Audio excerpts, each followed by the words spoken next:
Nous venons aujourd'hui vous présenter les chiffres qui traduisent les moyens que nous mettons en œuvre dans le projet de loi de finances rectificative, conformément aux engagements du Président de la République. Sur le plan budgétaire, alors que nous avions présenté dès la mi-mars une enveloppe exceptionnelle de 45 milliards d'euros en soutien à l'économie et au système sanitaire, nous avons porté le plan d'urgence à un total de 110 milliards d'euros. C'est évidemment un plan d'une ampleur exceptionnelle. Le texte qui est présenté aujourd'hui permet notamment de renforcer de façon très significative nos dispositifs de soutien à l'urgence économique. Le financement de l'activité partielle est porté à 24 milliards d'euros et le fonds de solidarité en faveur des très petites entreprises et des indépendants est porté à 7 milliards d'euros.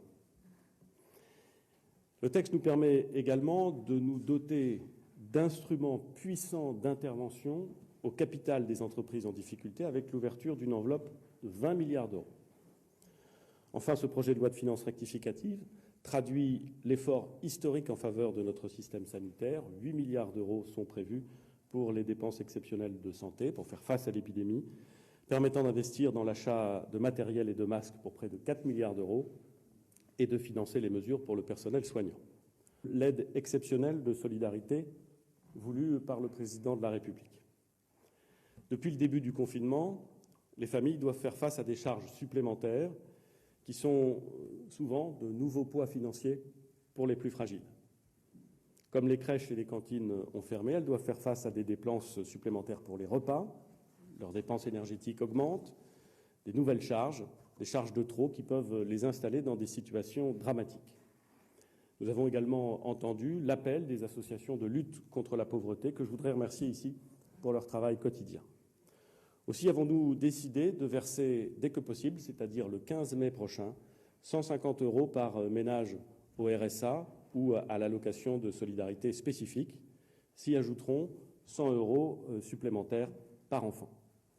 Nous avons également décidé de verser 100 € par enfant pour les ménages qui ne sont pas éligibles au RSA ou à l'allocation de solidarité spécifique, mais qui sont bénéficiaires des allocations pour le logement.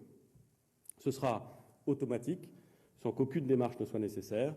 Et je précise que les bénéficiaires de l'allocation adulte handicapé qui touchent les aides au logement, ces aides au logement, seront aussi concernés. Au total, ce sont plus de 4 millions de foyers qui seront bénéficiaires de cette aide d'urgence.